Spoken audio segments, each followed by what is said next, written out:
వాళ్ళు అమాయకంగా కొనుక్కున్నారు, దాంట్లో కట్టుకున్నారు. ఒకవేళ అనుమతులు లేవనుకోండి, రెగ్యులరైజ్ చేయడానికి you have a certain rules and regulation.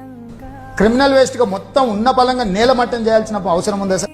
ఇలా గవర్నమెంటే స్కీమ్స్ అనౌన్స్ చేస్తుంది, మీరు గవర్నమెంట్ ల్యాండ్స్లో ఉంటే మీరు రెగ్యులరైజ్ చేసుకోండి, మీరు బిల్డింగ్లు కట్టుకుంటే రెగ్యులరైజ్. సిగ్గనిపించలేదా రేవంత్ రెడ్డి నీకు? అసలు ఒక మనిషి పుట్టుక పుట్టినందుకు జనాల మీద జాలి, కరుణ, దయ, ప్రేమ, అభిమానం ఇవి నార్మల్ వ్యక్తులను ఒక సీఎం హోదాలు ఉండేసి ఇంకా నీకు కొంచెం ఎక్కువ ఉండాలి.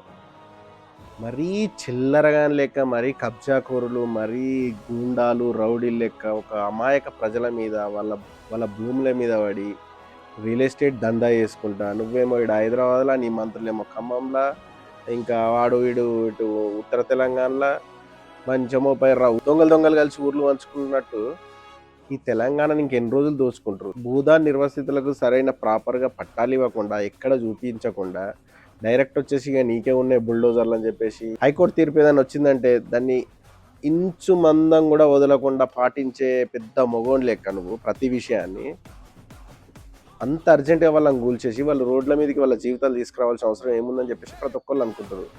రోజు సోషల్ మీడియాలో, టీవీలల్లో, న్యూస్ ఛానళ్ళలో 24 గంటలు కనిపిస్తుంది. కనీసం నీకు ఇంత కూడా వాటి మీద ఎలాంటి రెస్పాండ్ కావాలని చెప్పేసి, కనీసం నీ మంత్రులను పంపించేసి వాళ్ళకి ప్రాపర్గా నష్టపరిహారం ఇప్పించాలని చెప్పేసి ఇలాంటి ఏది అనుకోకుండా తుమ్మల నాగేశ్వరరావు అంటాడు ఇందిరా మిల్లు ఇస్తా అంటాడు. నువ్వు ఇచ్చే ఇందిరా మిల్లకు కనీసం బేస్మెంట్ కూడా ఎత్తలేదు. అసలు వాళ్ళకు జాగాలే లేవు, ల్యాండే లేదు. ల్యాండ్ లేకుండా నువ్వు ఇందిరా మిల్లు ఎక్కడ ఇస్తావు? వాళ్ళు ఏడ కట్టుకోవాలి, ఎప్పుడు కట్టుకోవాలి? సరే అవి కట్టించిన తర్వాత ఇవి కూడా కొట్టాల్సింది నువ్వు. నీ బామ్మర్దులు, నీ తమ్ములు ఏమో అటు మహబూబ్ నగర్, పాలమూరు అవన్నీ ఇక్కడ దోచుకుంటారు. నువ్వు ఇక్కడ హైదరాబాద్లో రియల్ ఎస్టేట్ మొదలు పెట్టినావు, ఈ విగ్రహం ఆ విగ్రహం అనుకుంటే ఇక్కడ జనాలను పడేస్తున్నావు, ఇక్కడ తీసుకుంటున్నావు, ఇక్కడ డబ్బులు రియల్ ఎస్టేట్ దందా నువ్వు వీడేస్తున్నావు. అటు కరీంనగర్ దిక్కు మొత్తం బీజేపీలతో కొమ్మకాయ అటు కరీంనగర్ వదిలేసినావు, కరీంనగర్ నార్త్ తెలంగాణ మొత్తం వదిలేసినావు.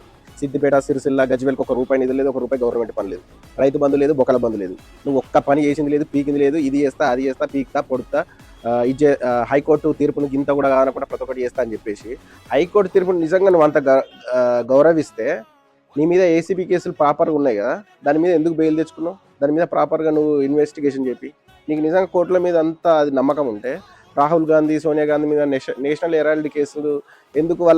వాళ్ళ మీద ఏదైనా ఎంక్వైరీ పిలిచినంత మాత్రం ఇక్కడ రాస్తా రోకలకు, ధర్నాలకు ఎందుకు పిలుపునిస్తావు?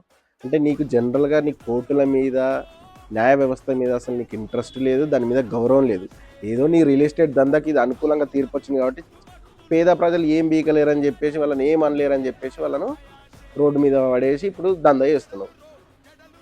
నువ్వు మనిషిగానే అనర్హుడి. నువ్వు నిజంగా నీకు నీతి, ధర్మం, న్యాయం అనేది ఉంటే నువ్వు రాజీనామా చేసేయాలంతే.